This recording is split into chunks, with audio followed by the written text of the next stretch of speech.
Ahoy, and welcome to Titanic Talkline. I am Alexia, and this week I am joined by Alyson Grimm. I was going to say Grimmy like Christina, but I know that's probably wrong. That's okay. How are How are you? you? Oh, I'm on day two of a hangover because I'm in my late Boo. 30s and they last for 2 days now. But other than that, I'm good. How are you? I'm pretty good. It's funny. I had a 2-day migraine, so I'm on the first day Oh, of not that. So it's kind of like migraine hangover, yeah, you're like somewhat related. your entire body has been drained and now you're hmm rebuilding. What were So you drinking? mostly wine. We had our work Dude, wine holiday always dinner on got me. Wednesday. I mean, it didn't help that my boss was just like pushing it and she was like, oh, you two are drinking red, why don't you split a bottle? And then we got all this crazy seafood tower appetizer that came with clam shooter, so I had to do a shot, and all my coworkers are drinking me under the table, and it was bad. It was a bad scene. I mean, I had a lot of fun, but yesterday was rough. So I don't really drink. I have GERD, and so like Mm. 99 point of the time, if I even like look in the direction of alcohol, my stomach's like, "Ugh." But I went to LA Beatles from the Unsinkable podcast. She had a meetup and I Mm. went to that and they had like this frozen drink that sounded so good. It was like, I'm gonna deal with it. I'm gonna deal with it Mm. because I'm gonna drink that. And then it was good. And I had a second one. And that was the most I'd ever drank Really? in a long time. Yeah. Yeah, but it was the same kind of thing where I was just kind of like, well, I'm in the moment now. Here we go. Yep, YOLO. Uh, Normally I try to make sure I'm sober before I go to bed, but I didn't have a chance to do that Wednesday, and that ruined me. that's But actually yeah. not a terrible rule now that I've Mhm. heard it out Yeah. loud. I normally I will start the evening with a couple drinks and Mhm. then I will switch to mocktails and other things That's and smart. make sure I'm not drunk when I go to bed. No, that is smart though. I'm genuinely thinking back to when I did drink more often. And by the way, the only reason I stopped was because I had stomach issues. It was not some noble like I need to Hmm. clean it up. Oh No. yeah, no, it kills my stomach too. It was Yeah, I don't yeah, want to yeah. talk about yesterday, but Ugh. Yeah, no, but I mean like just like when I was drinking even in my early days, like just drinking a savage amount, I probably could have saved myself so much aggravation by sobering up before going to sleep. Because there is Mhm. just something to be said about going to sleep when you feel like shit. Oh my God, yeah. And then you Ugh, can't sleep. I had no. bizarre dreams. I was up, I was driving my cats crazy because they would settle in and then I would toss and turn. I was sweating and just real bad. Poor Which kitties. I don't know what I would have done in like the most of the 20th century when people just drank constantly. I don't understand. Like, would that have been allowed? Or like, we were women, we wouldn't have had choices, or would they have just been like, be quiet, dear, and finish your shards? Yeah, maybe. Just here's your champagne, and then we're gonna have pour it with this course and like Right? wine with this, and it's just like constantly being pushed on you. You're I being plied with alcohol constantly. You're trying to Yeah, be like, I'm not feeling well. They're like, oh, poor sweetie. How about you have some Chardonnay and shut the fuck up? right, Like, yeah. Like I don't think that's the problem. no, Like but how did thank they you. just not feel like death all the time? I have tried, like, this is gonna sound like the weirdest, nerdiest thing I've said in a minute, but I have tried so hard to kind of like figure that out Mhm. because it's not acceptable now. Like you could not wander around drinking 24/7 like you used to in like Mhm. that time period. It just is not allowed. But I'm kind of like, how did people just not fall down manholes and like off curbs and into water all the time? I mean, like this isn't even a Mhm. joke, but I'm kind of like, I sober trip on a one cobblestone and I'm 73 feet away from my original Right? destination. Like what? Mhm. I don't understand. And Plus, those if you're wearing shoes, more restrictive, uncomfortable, yeah, clothes and shoes, like, I like my brain is like those clothes are so impractical for women of that time that when I mhm. have dreams that I'm stuck in the Titanic, I had a like kind of dream the other day that I was trying to escape the Titanic and my brain halfway through stopped kind of the dream and I like cut myself out of the Victorian clothes I was wearing with a Right? knife and like stole a man's clothes to wear. I was like in the middle of a Hmm. dream, I was like, we need to fix the wardrobe situation. That's fair though. Yeah, Like you like think about Rose with her dress weighed down when she goes no. down into the bowels of the ship. That just seems so uncomfortable. It's awful. Like we've all fallen in a pool or a pond with our clothes on before. Hmm. That Or sucks.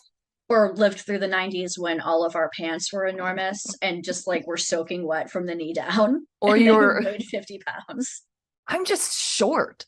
So Well, that too, yeah. intentionally or not, I don't that's an experience I'm used to. I Yeah. okay, I also remember so I missed the Jinko jeans just by a little, but Mhm. I did catch the big bell bottoms, the big flares of the time. I still love the big flares, I but I have learned as an adult they are not my silhouette. Skinny mm. jeans are. Bless my little emo heart. It's like, oh, so this style does work for me. Oh. Exactly. But I remember wearing those and like you would walk and it kind of felt like wearing a mini skirt on each leg because it would just Yeah. smack your ankle as you moved. It was like, Thwack, thwack, thwack. Yeah. just like personalized mud flaps all around. It was pretty awful, actually. Yeah. All of that though, I still more than anything, I want Rose's pinstripe outfit from the beginning. I think I would deal with the inconvenience of the whole Edwardian outfit for that because that's amazing. I will admit that's not my favorite Rose outfit. My Mm. personal favorite is the I'm Flying outfit. Oh, that one's However, great. it is, but But there is like I think it's because I know that cream would not look good on me. That's a thing as an Asian girl. It's just kind of like you mm-hmm, gotta bypass that. However, mm-hmm. that suit is. It is impeccable. I was trying to Oh, find a better word for it, but that's it. It's oh. just there's nothing. Mhm. They're It, flawless. It's flawless. I think that Kate Winslet in Titanic was the most beautiful woman in the world. Like she made me realize I was bisexual when I watched it because I was enamored of how beautiful she So was. you're the second person that's mentioned that at least so far on the show, and I Mm. think that's really important. And I know that it's going to sound like, oh my God, I'm trying to elevate Titanic to a No, really I higher totally level. get it. Yeah, because she was also a somewhat healthy model to look at. Yeah, because the 90s were rough, really rough growing up in Yes. the 90s and early 2000s. I Oh my God. still, yeah. I talked about this on another show, which I don't think has come out yet. But I really like this YouTuber called her name is Luxaria. Mm-hmm. She's queen. I love her. And one thing that she really does, and it made me think about it because I grew up in the 90s and the 2000s, like I was in Mm-hmm. college in their time period. And she reviews a lot of reality TV show from that time. And it got me thinking recently just about the movies and TV that I and you probably Oh, grew up with. yeah. Right, like the face you So made is fucked. Mm-hmm. yup. Yep. It's so that right because Yeah. the message was you need to look like a two by four with two water balloons nailed to the front. Mm-hmm. And if you don't look like that, you're a worthless piece of garbage that should just crawl on your stomach and hope that a man Mm-hmm. even deigns to look in your direction. Like, that was Yep. the entire message. Mm-hmm. And I That know was so that toxic to grow up. yes. And even now, I still know Hmm. all of this intellectually, but it's so hard to separate Yeah. something that you were just steeped in for so long. I just have been watching through did you watch the Secrets of Playboy documentary on A&E? It's all up on I'm Hulu. about to write that down. Oh my God. I mean, I will say big trigger warning. The things I'm that Hugh sure. Hefner did to these women was vile and despicable, and it is God, I bet. horrifying. But I was a big fan of the Girls Next Door reality show because I was a Hmm. little goth girl and I never could have entertained being in Playboy. I'm too weird and tattooed, and I was a Can little clubby relate. at the time. Yeah. But I was absolutely fascinated by this culture and this lifestyle Yeah. which still, even though it was so not me, I was still kind of affected by. I understand. I don't really know how to explain this. So I'm mixed race. Mhm. It's one of those things where like this is gonna sound silly, but like no one looks like me just because there is no one that like I like I'm not Indian enough to look like Indian people. So it's like Mhm. I kind of managed to escape a little bit of that. But that doesn't mean I escaped any of that. And I'm kind of the same way as you are in that I look non-conforming, always been kind of gothy, emo stuff, whatever. But there was a part of me when I saw those stunning, Mhm. stunning women It was an that allure. It wanted, seemed so glamorous. I And wanted to I look know it like wasn't, them. but yeah, yeah, Oh, I did. I wanted to feel worthy of desire like that. Yeah. And I struggle with this now a little bit too, and that I still wonder whether or not I'm attractive sometimes. Same. Oh yeah. Yeah, and it's a genuine question, like not a Mm-hmm. compliment fish, but it's genuine. Like I look in the mirror sometimes and go like, is that I hmm hmm, and it's very weird. And then I go back to all of the I'm thinking of all the stars of these movies. I'm thinking of Hilary Duff, Lindsay Lohan, Rachel Lee Cook. Oh gosh, I'm completely stunning out. Jessica Simpson. These beautiful women, Mm-hmm. beautiful. Even to this day, I've seen pictures of, they're stunning. They're still gorgeous. They look lovely. And they starred in movies where they went through a makeover. And even Because what they weren't pretty enough. and when they were quote unquote made under, it was always like, first of all, they still looked great. But Oh yeah, second of they just all, put their hair up and had glasses. I'm like, it oh was, great, thanks. what was the line from? It was, she's got glasses and a ponytail. It was very that, where it's just like, we all know what she looks like underneath that. Like, so it doesn't make you feel any better. And then you watch this at home in your 9+ year old brain, and that's what you think the path in your life is. Mm-hmm. And it also added in my mind a little level of toxicity because like I was talking to my friend the other day about the movie 10 Things I Hate About You, Okay. which I love that movie, by the way. I I like haven't that seen that movie. one for a long time. I remember really liking it. I also haven't seen it for a while, but I remember liking it. It was one of the ones that out of the terrible rom-coms, it was Mm-hmm. like the lesser of the evils. That was Julia Stiles and Heath Yes, Ledger, right? yes, Yeah, I yes. remember Julia Stiles being kind of like the one of those like gorgeous 20-ish Mm-hmm. year old female celebrities who was like a little more like edgy and like didn't quite go for Right. the more straightforward makeover stuff. She was a little mean and I liked that. Yeah. But I remember the ending of this movie, and that I fully admit that I don't exactly remember the big conflict or like why she got mad at him. Mm-hmm. Because it's been a million years, but I remember she was mad at him and he buys her a bass or a guitar. Doesn't matter. I don't know anything about guitars. He Mm-hmm. buys her an expensive instrument. And I think the movie ends with her being like, "Oh, you bought me a thing?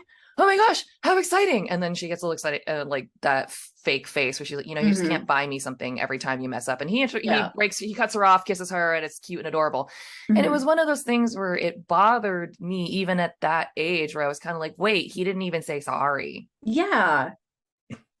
You're just expected to take your man back once he shows up again. That was such a toxic message to Mm. internalize. And it happened all the time, like going as far back as Greece. I remember that was Mm-hmm. one of those things like, you apologize, you change, no Mm-hmm. matter what he has done. It's the onus is on you to fix the situation. Yeah, and Yeah. that's what I, as an adult especially, appreciate about the characters of Jack and Rose, in that Mm-hmm. they're young and they have their own issues, and that like Rose is a little bit of a brat Mm-hmm. and Jack's a little bit toxic positive, where it's kind of like you need to come to reality. Like if I Yeah. told him my mom died, I fully expect he would handle it well for the first 5 minutes, and then it And would be then, well, why don't you want to go do this like impulsive thing? And you're like, yeah, I'm grieving. like you got to take your mind off it, reach for the stars, take a new path. It'd be like, I am going to push you into a ravine. Mm-hmm. I would That's like to see right. you. I am That's positive, right. Jack. I'm Yeah. positive I'm going to ditch you. I hate the discourse of like, well, he could have gotten on the boat or the door. There was enough room, and then he would have survived. No, first of all, buoyancy. They were frozen, like, and then it's a story. It's a fucking. I'm sorry. Can I swear on? I can swear on Yes, this, you right? can swear as Okay. much as you want on this show. It's Sorry, a you couldn't even fucking see me. story. Like, who cares? Why is this a thing? Like, it makes it so much more meaningful if she just had this brief, life changing encounter. Like, she wouldn't have undergone all the character development if he hadn't died. And it's kind of cool. I mean, yes, no, I'm just gonna say it. It's kind of cool that the man dies. Because normally, like Yeah, the kill him. yes, misandry. You get the male protagonist who's like defined by the loss of the women, like, Yeah, and I like that the woman is the one who survives. I like that, and I also like that her life both was and wasn't defined by that moment. In that Yes, it was a she, catalyst, but it excuse wasn't. me. But it wasn't, like you said, defining. I want to talk super quickly about panic responses Hmm. because everyone likes to think that you'd respond in a certain way, You fucking but wouldn't. No, you wouldn't. If no. you're in the mid-Atlantic and it's pitch black and you can't see anything and all you hear are screams and you're freezing, no. Like, hmm Like I mm, dated someone a while ago who had a mental illness, and he had a breakdown once, mhm, and it was cold. I don't remember what month it was because it was like November, whatever. It was mhm, cold. mhm, I had major shoulder surgery less than a month ago, and I was still very freshly recovering. mhm, And it was dark, and he has injured himself, and I am mhm. basically chasing him around. And now that I look back on this incident, I can think of about 13 different things I could slash should have done differently. Or, But in that moment, and you're that's exactly it. Like mhm, in the moment, it was my brain was just kind of like, well, why don't we not run into the road? mhm, Corral him, make sure he doesn't trip over something. It was literally all mhm. about just like contain the situation, Right. You're the just situation. there in that immediate moment and you Like can't see anything beyond that. And yeah, like you said, you're precisely. trying to just do whatever you can in that moment to contain the situation. And that's Yeah. exactly it. And you don't make smart decisions either. Like I No. had left the house without a jacket and only had a tank Hmm. top on, which I took off to wrap around their arms. So I was Hmm. even colder. Like that is not a Hmm. smart choice. Yeah. So I look at, Jack and Rose and everything, and in Jack's, and then you get stuck on one goal. And my goal in this was just keep them safe, keep them safe, keep them safe, keep Hmm. them safe, keep them safe. And in Jack's mind, I'm seeing him probably be like, keep Rose safe, keep Keep Rose Rose safe, keep Rose safe. safe, keep Hmm. Rose safe. That's all he was thinking Yeah, about. he has no Yeah. more room in his brain for that. Hmm. Maybe just keep Rose safe and inhale, exhale, inhale, Hmm. exhale. There's a lot that would have to go into geometrying your way onto this thing. You have Right. to get on at the same time. Right arm, left Hmm. arm, crawl together. Yeah. And you're not thinking logically when you're in that No, extremely stressful situation. Yeah. no, no. Your brain functions are down to, most people died in that water in under 15 minutes. Hmm. And by that time, they'd been in there completely submerged for at least a couple. Like, And this is after like an hour or so of absolute panic on the ship. and even before that, Hmm. because, From the moment they hit the iceberg. Yeah. even before that for these two, because they Oh, started for this whole Jack and thing. Rose, for Yeah, sure. exactly. So for these two, they've been running on pure adrenaline for hours. Hmm. That's horrifying. Yeah. Like I've had, again, after this, the adrenaline collapse. It's awful. You can't do anything. Your brain No. just shuts down. Right. It's like, cool, we don't have to do anything anymore. Yep. And you're like, Ooh. it's like Baymax when he's deflating. Yeah. Very that. But yeah, that argument always makes me nuts because it's like Hmm. technically true. Technically I true. I hate internet Me pedantry. Shut too. up. Nobody likes you. Fuck off. It's like Oh, when oh, I you're the coolest and smartest person in the room. I'm so impressed by you. oh my god, shut up, Dorothy Ann. According to my Anyway. research. No one. Ugh. Also, Oh, hey, shoulder surgery buddies. I had shoulder surgery 2 years ago. oh, what happened to you? I tore my labrum like 6 or 7 years ago, and then I just never did anything about it for a while, and then Mm. my arm kept popping out, and that was real bad. So, how about you? Yeah, so I dropped into a bowl on roller skates, but then at the same time Ooh. decided that I wanted to bail out, which, in Hmm. case you're wondering, never works out. No. And like I tried to grab the lip as I was going down, which like Uh-huh. just fall. I would have hurt myself way less if I just fallen. Hmm. Yep, because I completely dislocated my shoulder. And luckily, the first time I was able to fix it with just PT. But like Yeah. you were saying, like I play roller Over, derby. over the long term, yeah. Mhm. Hmm. Yeah, and I would take hits, and like every once in a while I'd fall in a weird way or take a weird hit and it would come Hmm. out and go back in, and finally it And it came was out. so painful when it would come out. Oh, Yeah, oh my it happened God. to me the last time was in the middle of the night. I Oh was just the way God. I was sleeping. It just, and my husband was in the bathroom at the time, and the way it sounded to him, I'm in there hyperventilating because I can't pop it back in yet. Like I was just in that state of panic. And he thought one of the cats had done something funny, and I was laughing. Like that's what it Oh my sounded like. And God. I'm just like in bed, freaking out. So it was like, all right, I'm calling the sports medicine people the next day. Oh God. Yeah. I don't. But yeah, that was a tough recovery. I had eight Yeah. weeks of I had 8 weeks in a sling, and then like, or no, I had 6 weeks in a sling and then eight Mm-mm. weeks of PT. I I recovered really well from my surgery. Mhm. I will say, and I don't. I it was, but it was hard. It Like you was said, really it was, hard. Mhm. and And it's also. I'm a weightlifter too, so like similar to Uh, you, like I it was really getting in the way of my ability to do things because I was like, well, I don't know if I can brace properly in the yeah. squat position because what if my shoulder pops out? No, I completely understand because yeah, I not only play roller derby, but my play style, I am shoulder heavy. Mm, I don't have the center of gravity in my hips like I do. My shoulders are wider than my hips, so I use mhm. those. But unfortunately, that means I use the damn things all the fucking time. Yeah, which means they And wear out and oh yeah. Oof. my, I one of my last practices in Maryland before I moved out to Texas, I fell and I now realize that my shoulder didn't even pop out, but I hit it on the ground in such a way that it was Mm, reminiscent of it. And yeah. I had a flashback panic attack. I screamed Hmm. so loudly that one of my teammates thought that she hurt me bad. Oh my And then I God. just started weeping.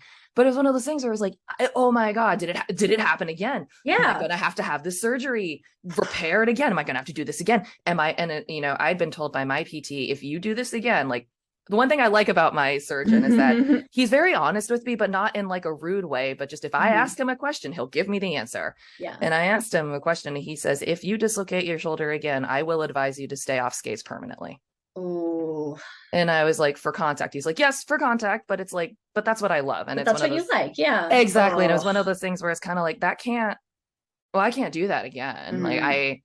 and it's hard to override that. So Hmm. I get it, especially because I've never done lifting. Hmm. Oh, every once in a while when I used to go to the gym, I do like the squat machines and stuff. But Hmm.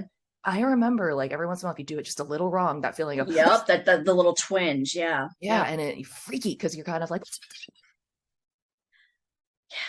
Ugh. Actually, so for listeners, we had to reschedule this because of ice trying to sink us, it turned out. We had ice on the power lines here last week, and my power was out for about 5 hours. And then you had the winter storms in mm-hmm. Texas. We had But the Texas ice. it actually kind of worked out that we weren't able to do it because on Friday I watched a I think it was a British TV movie from 1979 called SOS Titanic. Have you seen Uh, it? so yes and no. Okay. I've seen half of this movie and then I went Hmm. to lunch. Oh, did you see the first half or the second half? The Because the first half, the second first half. Oh, the second half was way better. I do Really? really like I I do couldn't really tell. like the first Okay, half. okay, maybe I should go back and watch it because like the first half was to It me. was kind of it was boring. Did you watch the so there's two versions. There's the like American theatrical cut, and then there's the version that was shown on the BBC, which is a little over two, it's like 2.5 hours. We that was the one that we had started. Yeah. The I theatrical one is like 90 minutes or something, which yeah. I think probably might be better. Mm. Yeah, I don't I'm know. not sure what cut, but everything I thought about the sinking was done well. And that's the most interesting Hmm, part to me anyway. I thought okay. they did it well in the disaster. I didn't make it to that point in Mhm. the film. I all I really remember is a lot of awkward staring. There was a lot of There's a hardcore lot of 70s that, yeah. staring. And it got me thinking too, like I don't know when the switchover was, but every movie that was made in the 1970s, you can instantly tell it was the 70s. They didn't make any like all the Hammer stuff or whatever. They all have 70s hair. Oh my Like God, they it's didn't make intense. any effort to look historically accurate when they come to I people's hair. love the scene with Madeline and JJ Astor in their bedroom where she basically has Yeah. pigtails. Uh-huh. And also the actress who played Madeline Astor in that movie was 45. What's funny because she looks like she's 12. I see, I thought she looked like she was 30. Really? I thought Yeah. she I looked was like like, a there's no way baby. this bitch is 17. Oh my, it's like Shirley Henderson as Moaning Myrtle, but she really did look like a She kid in really those she movies. did look like a kid. Yeah. Love Shirley Henderson, but I personally, maybe it was the pigtails, but Yeah. yeah, Or the there pigtails was definitely. the Yeah. pigtails on the white nightgown. It was kind of like that Hmm. woman looks like a baby doll, Hmm. and he looked like Chopin. It was intense, Yeah. Yeah. which I kind of appreciate because I thought that the night, what are my hands doing? I thought that the 97 movie kind of like balance the ages out a little bit. Like we Very only yeah. saw them for 2 seconds to be fair, but Hmm. she did not look as young and he did not look as old. But in this movie, Hmm. they were kind of like, hey, look at the Hey, age hey, difference. yeah. This is a creepy old man. Women were expected to just take it. Well, it was so common back then, which is Oh yeah. bananas. Mm. Yeah, there was a lot of very 70s hair in that entire thing. Oh yeah. So are you going to see Titanic for the re-release? I am, because I haven't seen it in theaters since it was out. I missed Really? it. Oh, you didn't Yeah. see any of the re-releases. This will be, I think, No. I think this will be the third time my Hmm. husband will have seen it in the theater with me. He was like, Nice. "It's Valentine's Day weekend. I'm legally obligated to." He's See, like, there you "I've go. seen Titanic more than some movies that I really like." I'm like, you're a That good works. husband. Thank you. Have you seen it in 3D already? Yes, because it was in 3D last time it was out. Mm-hmm. And I remember it not being super bad. I normally don't like 3D because I wear glasses Yep, and same. I hate my contacts, so I never wear them. So I got to do the glasses over the glasses. But Which drives me nuts. yeah, but it felt a little more subtle. Like it just Mm-hmm. kind of made everything pop a little bit. It wasn't super glaring. Like there was that trend for a while where everything had to be like Oh coming my out of the God. screen. It was the Spy Kids thing. And that makes me nauseous. It gives me migraines. Yeah, I Mm. can't I can't hang with the 3D movies. I mean, like, I'm sure that for certain films and certain circumstances it looks like super cool and it's awesome. Mhm. Like I can imagine, for example, like the new Star Wars movies would have looked super cool in That would 3D. look cool. Yeah. Coraline. Coraline looked good in 3D. Oh my gosh, that is one I did see in 3D. That's one of my Mm, favorite movies. yeah, I love that movie. it's a great movie. I gotta watch it again. Me too. I think that movie is like weirdly underrated. Hmm. And it's And so creepy. it I is, can't and imagine seeing it as a kid. I mean, I wish I could have seen it as a kid because that would have been my shit. I would have loved it, I but wouldn't have made it through. no. I know I left Nightmare Before Christmas because that duck with teeth freaked me out. Oh, I saw the Stephen King's It miniseries when it was on TV, like in 1991 when I was 5.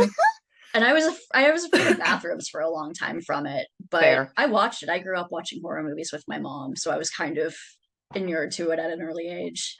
I don't know if I'd have been. It depends on what age I saw Coraline. Because the reason Nightmare Before Christmas scared me is because I used to have a duck that looked like that, and then I saw that one and it scared me. I mean, the duck with teeth is just a scary concept Oh, it was in a upsetting. vacuum. Yeah. Yeah, but it's like I never had like a doll with button eyes, so maybe Hmm. Coraline wouldn't have freaked me out. But Yeah. I don't know. But to this day, I love that movie, and I wish that it got the attention that the Tim Burton films did, Hmm. because there's something to its message and its storytelling that is just abundantly wonderful. Absolutely. And I And can't even explain it. it had a great it didn't Ellen, what's her face? Who she was the original I can't. I've suddenly forgotten every name I've ever known. She was the lady in Little Shop of Horrors. She was Nope. wasn't she was she one of the ants? I think I don't Maybe. know. Somebody can write in and tell you if I'm right. I could Google it, but I'm not going to. I'm not whatever. I don't care. I don't care that much. But it was a horror movie, a psychological horror film for a younger crowd. Hmm. Neil Well, that Gaiman was, is so good at that kind of stuff. yeah, and it was, I watch a YouTube series called Cinema Therapy. I really like those guys, and Okay. they did one on Coraline, and they talk a bit about sort of the film, and one of the things they point out is that it's a good example of different styles of like indulgent parenting versus avoidant parenting and Okay. things of that nature, where you see the other mother is an indulgent parent. It's everything you've ever Hmm. wanted. Yeah. Whereas, Coraline's parents are more real, like maybe they're a little bit neglectful, but like they're Hmm. trying really hard. And they were pointing out that manipulative people and people who want to do you harm will look for those deficiencies in your life. Hmm. And they may not even look like traps. Like, Coraline, why would it look like a trap to have someone who's nice to you and gives you cake? I mean, I Right. genuinely, that's Hmm. not a horrifying thing, especially when you are Love lonely. bombing. Yeah, Hmm. and especially when you don't know what that means when you're little. And Hmm. when you're a kid and like her, she moved away from her. I can relate, move away from your support network. All you have is your parents. You want their attention, but they're just too busy. So you find Hmm. someone who's like, oh, I'm not just a stranger. I'm your other mother. I Hmm. want what's best for you naturally. And I'm going to show that to you by giving you all of my attention, Hmm. all of these treats, and everything you've ever wanted. Isn't it wonderful? And then later on, she makes the request. Hmm. And that's when everything changes. And that's, when they talk about how it shows manipulators start to show their side once you start to, Once you buy in and you well, start, once you're entrenched. yeah, once you start trying to buck the system, Mm. that's when the flip switches. Mm-hmm. Nope, the switch flips. I just switch. It didn't even Yes. sound Flip it didn't even switches. sound weird when I said it. I was like, no, that's right. Yeah. Yeah, like, no, this is normal. And I am an English major who knows things. But because I'm brilliant at tying everything back to Titanic, Yes. it reminds me of Cal, because I will say, when I think back to watching this movie the first time, when you're first introduced to Cal, he seems fine. Mm-hmm. He gives her this beautiful necklace. Well, not only that, like, you first see him, he gets out of this the car, Mm-hmm. big smile on his face, like a kid with a toy. He's trying to get his bride excited about the ship, and she's like, fuck you, I'm bored. Mm-hmm. And he's just like, what?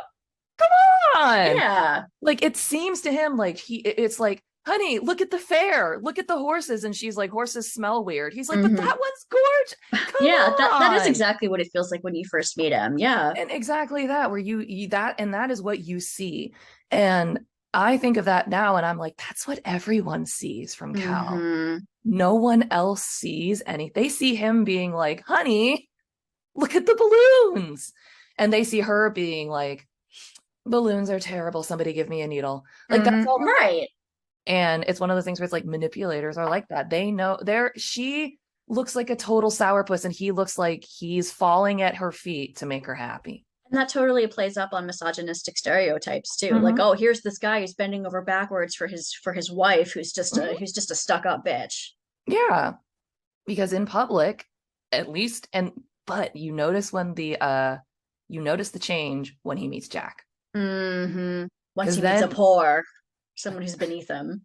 One of those plebs. Mm-hmm. But he realizes there is a rival. And that's when you start noticing his mask slipping in public just mm-hmm. a little bit. And it's really interesting to me. You do kind of notice it a bit before. That's true. With well, she'll have the lamb, rare, very little mint, and she just gives that like the Daenerys smile. It was very much the Mrs. Lovett. Yeah. But what I find interesting about that is that I agree with you, and I think we notice it because we're modern women, and Molly notices it because she's not from that social strata, but that's normal, and that's everyone else would have just completely ignored that shit. Yeah, like, that was normal. Even when I was 11, I was such a shitty. I was little so mad about that. I was a shitty little feminist kid. I'd be like 6, like, why does God have to be a man? It just sounded so. I like that though. yeah. I was sort of predisposed to side with Rose. Well, I think that's good. And I'm really lucky that my parents did not raise me with like traditionally misogynistic mind views. Mm-hmm. So I'm grateful for that. I had friends who didn't experience that. But yeah, it's one of those things where I think it's shitty when Cal's like, I'm ordering for you. Because obviously we're like, fuck you. But at the time, that would have been super normal. Yeah. And it's one of those things where he only freaks out on her when the help's around. Mm-hmm. Same with her mother. It's, in public, it's all very like smiles and to do, and we're happy. But then the wrench enters the equation, and that's when you notice the variables change. And I was thinking about that a lot while I was watching that Playboy documentary. I'm very fascinated by beautiful seeming things, which are completely rotten on the inside. Oh, God. Did you read Gloria Steinem's article short piece about when she was a bunny? Yeah, I read it. I was college. A Playboy bunny. Yep. Mm-hmm. Oh, that's so fucked. And at the same time, I would love to wear a bunny costume just once. That's such an iconic, glamorous thing. And I'm not at all disagreeing with you. I actually really want to wear one too. I would love to, but it's so fucked up because everything behind that symbol is so vile and rotten to the core. Exactly. And it's really hard to reconcile that. It just goes to show you how fucked up that media bombardment was, that you can recognize how terrible something is and still so desperately want it. Yes, exactly. I realize that all those things are fucked up, and yet sometimes I'll look in the mirror and be like, well, why don't I go get lipo Mm-hmm. and get my tits lifted because they've Yeah. sagged a bit, get them a little enlarged. I Mm-hmm. don't like this double chin. Why don't we get rid of that? That's Mm-hmm. possible now. Why Why don't I don't I shave get a them? nose job? Yeah. I think that every so often, and then Mm-hmm. I'm not gonna lie to you, every time I think about a nose job, I feel super guilty because I have my father's nose. Mm-hmm. And not only that, but it's like you can trace my nose back to my Indian family for generations. Mm-hmm. And then I feel bad because I'm like, did I just call everyone in my family ugly? Mm-hmm. Yeah, I was at a family reunion on my mom's side a couple years ago, and my mom's one cousin is really big into genealogy and had all of these photos going back. And I don't really look like my dad's side at all. Mhm. But in some of these photos, I was like, that's me. Like that's what my nose looks like. That's so crazy to see this person who lived like 150 years ago who looks like me. That's amazing. I wish we knew more. Like I will say being Mm-hmm. Indian, there's different like records and stuff. We don't Mm-hmm. really have that in the same way. And my mom's family, my grandfather's Filipino is the same thing. We don't have as many Mm-hmm. records and we don't really know much about the rest of our family. But I like that that exists for a lot of people because it For is sure. cool to be able Mm-hmm. to really see who you are and where you come from because it helps you identify a sense of self, which is something that a lot of I feel as though the media discouraged, especially I say women, but I basically mean everyone that's not a cisgendered man. Mm-hmm. Um, basically to not have a sense of self. Yeah. Mm-hmm. Who are you in relation to others? Hmm. And seeing that theme play out a little bit in Titanic was really interesting as a kid to have Mm-hmm. a movie centered around basically a young man asking a young woman, well, who are you? Or who do Mm-hmm. you think you are? And it And was she like, has no idea. right. And he's the catalyst for her going on post Titanic and renaming herself and reinventing herself and well, inventing herself for the first time really as her own person instead of Hmm. just a projection whatever everyone around her wanted her to be. Yeah. And that's really important. I'm glad now. One thing that I really love about Gen Z, I hate your Mm. lingo. I'm officially old, or I'm just like, the fuck are you talking I have about? no idea what they're ever saying, but I love Gen Z. Me too. There is an extremely fun Gen Z energy where I'm just kind of like hashtag enviable. Mm-hmm. But one thing I really like about them is that they are coming into themselves younger. Mm-hmm. Absolutely. And I also announce for roller derby, and I talk a lot about being like child free and blah blah blah. I'm like, oh Mm-hmm. my god, I can't blah, blah, blah. But Yes, yes. yes, but I had a hysterectomy in 2020 voluntarily. Mm-hmm. Goodbye, loved it. But I got my tubes yeeted last year. Hell yeah. woo. um, but I really like announcing for junior derby. I Mm-hmm. don't know why. There's something I really like about it.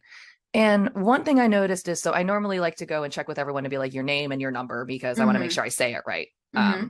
So the last thing it's like I hate when people pronounce my last name wrong because like just Yeah. ask me like Yeah, and I'll tell you, yeah. precisely. And I always make sure to tell them it's like if you use any pronouns that are not, Mm-hmm. the ones that I might think they are, please let me know. And if you're not comfortable yelling that out in front of everyone, come, Mm-hmm. you can. This is me. You see what I look like. Come and find me at any time. Mm-hmm. I've never had a kid come and find me later. They've always either told me themselves Uh-huh.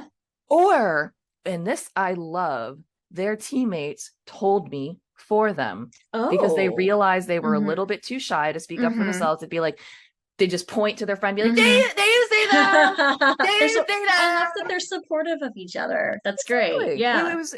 It's amazing. And these are kids as young as 6 and 7. Mm-hmm. Oh, I think it's so good that kid like encouraging kids to explore who they are. Mm-hmm. Because From a young age. I grew up with kind of a chip on my shoulder about it because my dad is very I don't speak to him anymore because he's an awful person, but he would have raised me to be like a perfect dutiful obedient little daughter. Like one of his things was conformity, going with the flow. You can't do this because that's not something that girls do. Ah, very keep sweet, pray and obey Yeah, type yeah. stuff. And my mom is the opposite of that. They should never have been together. They were both rebound relationships and it was fucked up, but she's Sorry.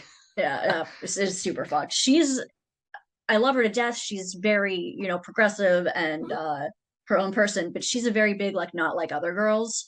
So I didn't really have a lot of female friends growing up, and I wasn't encouraged to participate. I wasn't allowed to do like cheerleading or dance or anything like that. I didn't participate in any of those like female sisterhoods. I was always encouraged to think that I was better than other girls because I wasn't like that. Yeah. And that was really hard to unlearn as I've gotten older. I talked about this with again on another podcast because I was thinking about the not like other girls things because I also went through a phase. I'm sure a lot of us of our For age group sure. did. Oh yeah, where we were like, I am not like other girls, and Hmm. I saw a tweet or a meme or Facebook. I saw a thing the other day. And by the other day, I mean like 5 years ago. That was floating around. I was like, it was floating around. That was basically something like I think the reason that so many women had a not like other girls phase is because for the longest time we were told that there was one acceptable version of girl. Hmm. And if you weren't that, then you were trash. And so it was everyone's way of bucking that label. A thousand It w- percent. exactly, without realizing that that mythological girl doesn't exist. Hmm. She doesn't, I don't care if you think you know a person that's like that. She's not like that Hmm. because that mythological saint, sinner, Madonna, whore, whatever, complete dichotomy is not a real person. Hmm. It's And just so, forcing people into boxes, and nobody fits neatly exactly, into a box. Men don't get precisely. treated like that. No. And so, yeah, I think it was just a way for everyone to be like, I'm not your stereotype. Goodbye. Hmm. Yeah. Thankfully, And I it, think we're moving away from that. yeah, I'm glad. And it Hmm. did feel powerful at the time, but I bet. then you grow up and realize it's hard to make female friends, and it's because of you. So it took a lot of work to kind of unlearn that. Well, I think you're awesome and I will be your friend. Oh, thank you. Thank you. I'll be your friend too. Amazing, because I don't We really have can. any out here right now.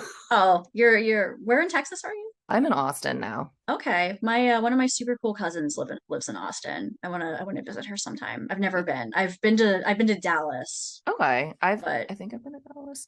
I will say, like, part of my grouch is just because I'm homesick, mhm. for Where my home state. you're from Maryland, you said? I am, Okay. but I will say that in the grand scheme of things, like Austin is not a bad city. It's got cool stuff to Hmm. do. It's got a lot of stuff to do.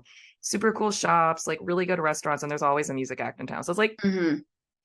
it is not a bad place to visit. Like I said, I'm just grouchy because I'm like meh, meh, meh, meh. But as far as Austin goes, like it's a cool place to visit. An, But an oasis in the middle of the hellscape that is the rest of Texas. yeah, I'm not gonna lie. There's still a lot of Texas going on here. Like I am still not used to seeing like the concentration of "Don't tread on me" plates that I have seen. Uh, See, well, I grew up in rural Pennsylvania, and you said you went to school in rural Pennsylvania, so you get it. I That's where I saw got accused of being a vampire and run out. I saw more Confederate flags in the parking lot of my high school than I've ever seen below the Mason-Dixon line. Sorry. It's true. Like, what the No, fuck? We live in I'm from Pennsylvania. Pennsylvania. It's like when I would drive out in certain places because I'm sure you know, like the Maryland Pennsylvania border. Hmm. You get into Maryland territory and you're kind of like, run, somebody help. See, I like when you go from Pennsylvania to another state and the roads are immediately smooth.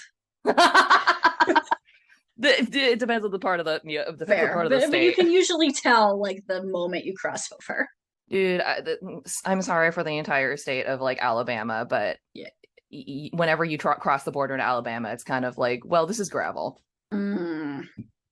It's pretty awful. It's just, oh my gosh. But yeah, so this is gonna sound like pearl clutching a little bit, but so I grew up in like near the DC border. So Okay.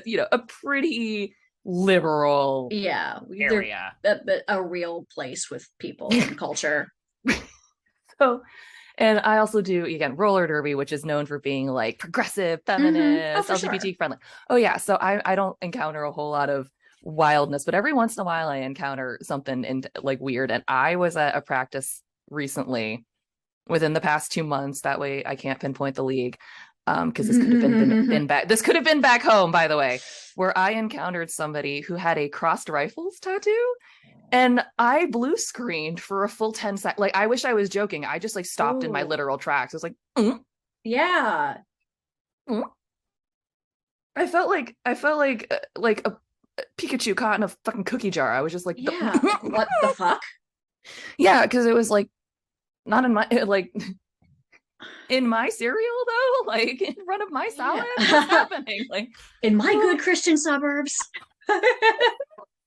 because again, like this is a space that I'm used to being like the most inclusive. Right. And there is a person, and I was just like, I don't I don't know want to what to include you. No. honestly kind of, yeah.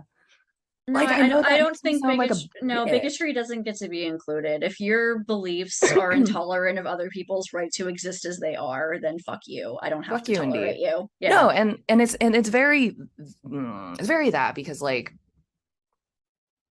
I I am very sympathetic to people, you grew up in rural Hmm. Pennsylvania. I grew up in a pretty progressive area, but I've been to other places and I had family that grew up in Florida. So Hmm. I'm fully aware of what your circumstances can do for Hmm. your everything. For sure, especially if you're the kind of person who wants to please others and Hmm. fit in. Yeah. I never felt like I fit in, and I felt No. like I was never able to really mask myself so I could fit Yeah. in. So I spent a lot of time being ostracized because of it. Same. And I get that, but and I remember also going through a phase where I wanted nothing more than to be good, like a good Hmm. kid. And that wasn't even an act. Like I just wanted people to think I was a good kid. And Hmm. I even voluntarily, my parents didn't make me. They waited till I asked to be baptized and Oh, confirmed in really? the Methodist Church. Yeah. My parents were like, we're not going to make you. And they waited till I asked and they were like, are you sure? I don't practice Mm. faith anymore. Yeah. But it, I realize now it was an effort to find acceptance from something and somewhere. And I will also say that I did love my pastor very much. It was Hmm. my pastor in particular, my one, Hmm. Nina Hacker, Hmm. was like the opposite of toxic church. She Oh, was, really? oh yeah, she's 98% of the reason that I ended up Hmm. finding faith and wanting to be baptized was because I was like, oh, Hmm. this is what faith is. This is religion. This is great. It's amazing when you get those rare good Christians who Hmm. actually model themselves after Jesus and not, Hmm. American Jesus. And then conversely, when I was 9 years old, I went to Catholic school. Ooh. Um, my teacher, my religion teacher, by the way, in front of the entire class told me that definitively I was going to hell, not because I was a bad kid, but because I wasn't Catholic. And if I wanted to fix that, I needed to start praying to Mary now. And I cried in front of Good everyone. thing to say to a I child. know, right? Like, That's one of the philosophical exercises I used to do as a young kid, though. I would sit there in church and I would think about, oh, well, what about people who lived before Christianity or before mhm, Christianity was brought to them, or just all of these people who never heard of it? Are they just burning in hell because they didn't know? That's super right. messed up. Yeah. And I think I also got confirmed in the Methodist Church, but it was only so I could go on trips with the youth group. I never We didn't have a um youth group. oh We were too I small. even as a kid, I never believed in the Christian God. It just, I don't know. I was completely raised to in that atmosphere. My family was very Christian, like my younger cousins are the Veggie Tales kind of Christian. I went to Bible school every year. I was in Hmm. choir and bell choir, but I never believed. It was Yeah. just something to do. I get it. And then we got a pastor when I was maybe like 15 who was because we had a good pastor when I was a kid, similar. He was just a really, really nice guy. Hmm. He always would talk about the Peanuts. He was obsessed with Charles Schultz. So he'd always talk about Peanuts in his sermons. So he I dig was it. more interesting. And then this new guy came in who was just absolutely terrible. Like there was one Sunday that he sent his wife home to change because her dress clashed with his tie. And my mom and I were like, fuck this. So we never went again. Oh, My dad kept going, and I don't know if my brothers did, but my mom and I were like, we're out. We're no, not doing I this. that is 14 reasons to opt out of Yeah. anything. Hmm. Yeah, that's bananas. I just had a realization like just now in that like when I was younger, I did not connect the church that I went to at school with my Hmm. actual church. Like I guess I Oh, considered them really? completely different religions. Hmm. Yeah.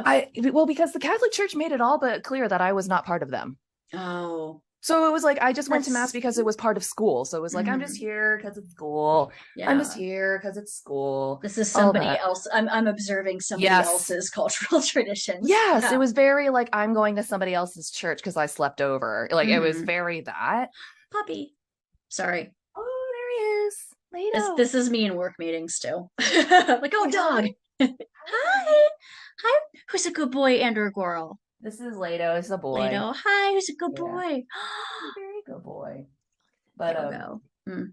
yeah, religion is weird, and it's one of those things where I'm like, if you practice a religion and you find comfort in that, I'm happy for you. I now, I guess technically would be like a witch or whatever, and that it's like I deal with like tarot cards and incense and candles and shit like that. I love you. I was just about to say I read a friend's copy of The Spiral Dance by Starhawk when I was 14, Ah, and that changed my life. nice. After I'm done with you tonight, actually, I'm doing a class with a local witch group I'm part of.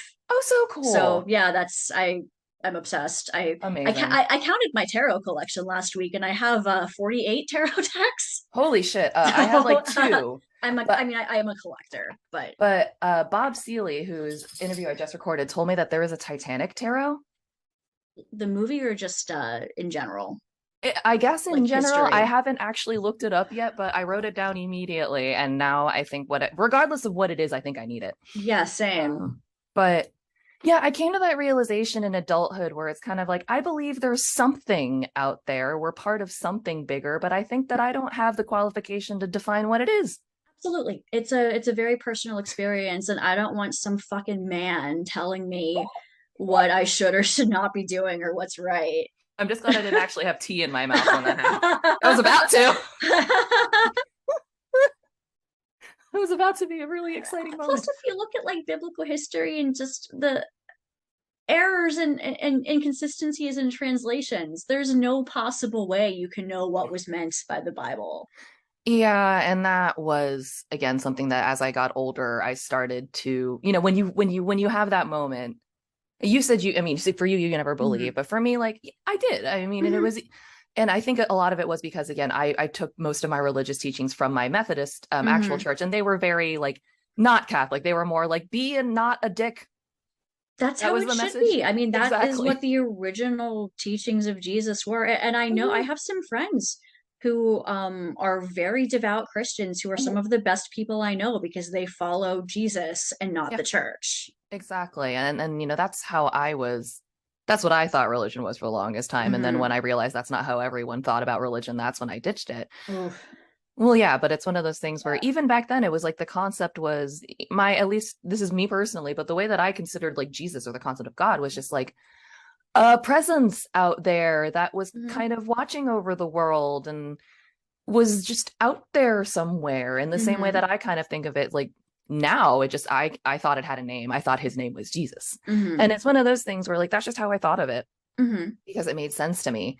And then eventually you realize that the people around you who are teaching you and yeah, Pastor Nina ended up going somewhere else and we had somebody in Hmm. who wasn't as engaging and wasn't as nice, and Hmm. I went to Catholic school all the way through high school, so I got older and I was like learning more and paying more attention, keeping my Hmm. ears open and listening out, and that's when you started to hear these rhetorics that were really nasty where it's like, Hmm. wait, when I was growing up my pastor told me we had to love everyone, but you're saying we hate the gays? That doesn't make That any doesn't make sense. sense. Yeah. Yeah, I was like, I realize I am only a 13-year-old, but I have to say, ma'am, that doesn't Hmm. make a lot of sense. And yeah, those were the moments where I started realizing where it's kind of like the stuff that they told me growing up in my church is at odds with what everyone else who claims they're a Christian is claiming. Hmm. And it was like, this is wrong. Hmm. You I, can't think that I way. I get into it with my husband sometimes because he's very much he's more agnostic now, but he'll say like, oh well, that's not what Christianity is, and I say, well, it's like the no true Scotsman. Like if you have enough people saying this is what Christianity is and getting to be the model for Christianity in America, There we that's what go. you associate with it. Well, it's It's just, I think it's on Christians to I agree. take care of their people. It's not on me to, be nice to just say like, oh, well, Christians are good. Like, no, there's so many out there that are so hateful and are so actively harming people and being cruel for the sake of being cruel. When I was little, and I mean like a kid, up until the underwear became popular, thong meant flip-flops. Same. Hmm. Yeah, and it's one of those things where it's a slightly less dramatic example, but it's kind Hmm. of like that word now, like colloquially and socially Hmm. refers to the underwear. Hmm. You may come at me and be like, "Hey, have you seen my thong?" And I'll go, "No, I haven't seen your underwear." And you want to argue with me about a flip-flop and be like, "Well, technically," it's like, "Yeah, Yeah, technically you might be but right, but that's not what hmm that means anymore, dude." uh-huh. It's Or to very use an that. extreme example, the swastika. Yeah, Oh, Jesus. Can I just say, like, I just figured that argument out, like, as you said it, was like, I'm half Indian, by Mhm. the way. And if you're one of those people that wants to use that stupid ass argument for why your white ass can use a swastika, I hate you. I do not trust people like that at all. No. No, Like if you're Indian and using it, okay. But if you're just some fucking white dude who's like, oh well, I'm fuck no. it's not That's even such a it's not even a prolific symbol within Hindu hmm it's not like, like the cross. I yeah. made the sign of the cross. The cross and the crucifix are very like iconic Christian hmm imagery. Like it's not like the swastika is Hinduism in a symbol, but like hmm I'm half Indian. I've been around Indian temples in India and shrines. The first time I ever saw a swastika on a thing in my life was at my cousin's wedding last year. hmm But they exist, and it's one of those things where I'm like, yes, for those very specific Uh-huh. purposes. Like if you just want to be an edgelord. Like Yep, we all know what you're doing. Come on. 100%. Actually, it's a symbol of Buddha. No, it's a symbol of the fact Uh, that you are an asshole, and the only mm-hmm. reason I'm not allowed to hurt you is because there's laws. I'm thinking really hard about it. I'm Like, thinking I hope you really. get hit by an iceberg, freeze to death in the North Atlantic. My newest one that makes people scratch their heads for a hot second has been go visit Titanic without a submersible. Would you? No, you talked about it on one episode. I wouldn't either. No, I'm Scary. terrified of deep water. I have a lot of nightmares about underwater statues. Like, no, I mean No, it's I'm not. weird. I'm laughing because I have a story. It's very specific. Like No, I have. clear Oh. clear water and then coming upon a very huge underwater statue. And I feel like seeing the Titanic would evoke a similar sort of panic response in me. So I think you and I have the same thing, and I've realized it's called submechanophobia, Yep. which is yeah. Do you go on the subreddit? I don't really go on it a lot, but sometimes if I want to like get a little thrill. Did I do that? Oh my god. Oh my god. I've told the story a couple times, but it's so stupid. I was sitting on my couch on my big TV, by the way. I had something like Mhm. wholesome like She-Ra playing, and I'm wearing an electric blanket and pajamas and holding my phone like in the warmest, safest place Mhm. possible. And I'm watching on this tiny ass screen a video of an underwater animatronic shark Oh. statue, and I almost started like crying. I was like, Yeah. that's like it.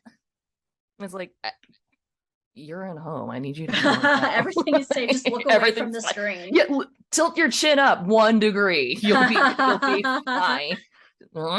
No, but that I don't know why it scares me so much, but like, Mm. I here's the couldn't, I don't think I could go on a boat like that in general. I would see the large ship and just freak the fuck out and nope out of there. I don't like things that are that big. I think I could, but it would have to be so.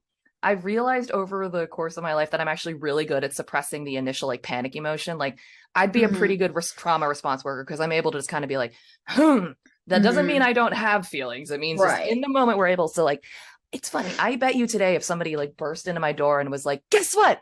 Ocean Gate's bringing you down to Titanic, I'd probably be like, let's fucking go. I would. I really, really Yeah. would. And I don't know why. I think it's because like there's a certain weird adrenaline push, hmm or it's where if someone offers it to me, they're like expecting me to say yes. Or I'm like, if I say no, there's Right. gonna be a thing. But if Oh, that they're, someone yeah, you just want to please them. Yeah. exactly, but if someone was like, hey, Ocean Gate's selling tickets, it'd be like, first of all, I can't afford it. So hmm no. There would be a reason for me to say no, but it's kind of like Yeah. if someone like not challenged me, but if they were like either you go down to Titanic or nobody goes down, I would go. hmm But But if it it's would, something where you're doing it independently and making that choice yourself, that's a really hard leap to yeah, take. it is, and it's because I'm also a tactile learner and I Hmm get very emotional about stuff, and I can completely see myself having some kind of panic attack down there. hmm Yeah. Like I really do. I would need to be heavily medicated, and then I Yeah, wouldn't really get to enjoy it. So I don't, yeah, exactly. Like I think fully I'd just start crying. Like that's not even a joke. I probably, think yeah, yeah, I would just start crying because I would be like, "Oh my God, this is how some people died, surrounded by water and it's dark and it's cold and they're alone," hmm and I would just freak out. yeah. Or if not At the freak same out, I just time, though, embarrass myself. yeah, I love stories of shipwrecks and disasters at sea. Me too. It's it's a slight sickness. Yeah. I don't know. It's like it's like yes and no. It's one of those things where it's like if the experience was offered to me as a person because it's me, Hmm. then I would say yes. But yeah, if it was the course of like, will I save up $250,000 and buy a ticket? No, No. no, I will not do that. No. If I had $250,000 just laying around and, if that was a drop in the bucket to me, I don't know if I would still even do it. I think at that point I might, because at that point in life you just buy experiences for the sake of buying experiences, right? That's true. If you can afford everything, you start to get bored, and that's when Yeah. you start, eating endangered species and Yeah, and then you yeah. have to take then you have to take a trip to a weird monument, and then you have to build a penis rocket. Like it's just Yeah. the natural progression Yeah. Yeah. of things. I don't Well, I need to start wrapping I up was in gonna a say minute or because you two. have your Yeah, witchy I've got class. my witchy class. Yeah. But before you go, I want to ask you just Mhm. two quick questions. Sure. The first one is a question they asked you already in Titanic Minute. Why do you hate Rob? Because Rob sucks, obviously. I'm so glad you listened to all of Titanic Minute, right? I did, but I re-listened to your episode Oh, thank you. yesterday. I I was had like, she's so coming on the much show. fun. I had so much fun. And then Rachel Gatlin and Liz Whitaker and I did I think we did like 2 or 3 episodes for the credits. Yes, yes, you did. You should talk to those two if you haven't. I don't know how to Never get in written touch them with down. them. I can hook you up. That would be great. I would Yeah. love to have Yeah. them on. All right, cool. So we've established that. And before I let you go, what is your Titanic story? What I was 11 when it came Mm-hmm. out, and everybody was going to see Titanic. I mean, we subscribed to Entertainment Weekly at the time, and it was all everybody was talking about. My best friend's mom had like a White Star Line poster in their house, and I was so Oh, fascinated nice. by it. Um, so at the time, I went to see it. One of the many periods of my childhood when my mom was working like 3 jobs and my dad was unemployed. So my mom would have some of the younger girls that she bartended with take me to things. Like her friend that she worked with, Julie, who was like 21 at the time. Julie and her boyfriend took me to see it. And I remember Julie like trying to cover my eyes during the drawing scene. And I pushed her away and she was like, well, don't tell your mom. She was like trying to be I tried to picture like me being 21, like, what would I do for my friend's 11-year-old? I'm like, do I touch you? Or do I just like Yeah. do I just like awkwardly put my arm in front of you and hope kind of like reached her hand. And I was like, no. she gave it 1% of a try and then was like, no, we're just don't tell your mom. Perfect. I love that's amazing. Oh my God. Alyson, thank you. Oh, thank you for having me. This was really great. I really enjoyed this. Me and too. I have to go back and listen to I've listened to a couple episodes. I used to have a super long commute, so I used to listen to a lot of podcasts, and now I hear that. don't because I work from home. Trust me, I get that. Yeah. And also we moved and my commute now is like 15 minutes. Nice. So, but I'll have to listen because you've had on a lot of like not just about the movie, right? Like people who are more like history buffs. And I really like that because again, and when I was like 11, 12 and my not like other girls, I got really into the history of the Titanic, not just the romance of the movie. So I like read A Night to Remember and all of these books when I was in 6th grade. Awesome. Well, if you're into the history, you should definitely listen to the episodes off the top of my head with Dan Parks, who runs the Titanic Officers Group, and Mark Churnside, who is a really well-known nonfiction author. Okay. And coming out in a couple weeks, I have an episode with Tad Fitch and J. Kent Layton, who are 2 of the 3 authors who wrote On a Sea of Glass. Oh, okay. So that's going to be a really good one. That's great. And I'm sure that other people on my show who are on there whose names I can't remember are like, mention me, and I'm like, I can't remember. But yeah, no, I've been really fortunate to be able to have a variety of people on it and really learn a lot because I'm realizing I don't really know anything. No, and it's always interesting to talk to people who are subject matter experts and get to pick their brain. Exactly. But yeah, I will definitely have to have you on again at some point in time. And again, thank you for coming on. Thank you so much. Thank you so much to Alyson for coming on and also becoming one of my new best friends. And if you want to hear more of her, which you totally should, she's been on a ton of the Minute by Minute podcast. She had one episode on the Titanic Minute podcast, which I will link in the description box below. She's also been a frequent guest on Bat Minute, Mad Max Minute, She was on Mean Girl Minute, the Mogwai Minute, TMNT Minute, and Minute Impossible. And if I go on any longer, it'll be too many credits. So go ahead and listen to at least her Titanic Minute episode and then chase her around all over the internet and tell her to come back on my show. See you guys next time. Bye.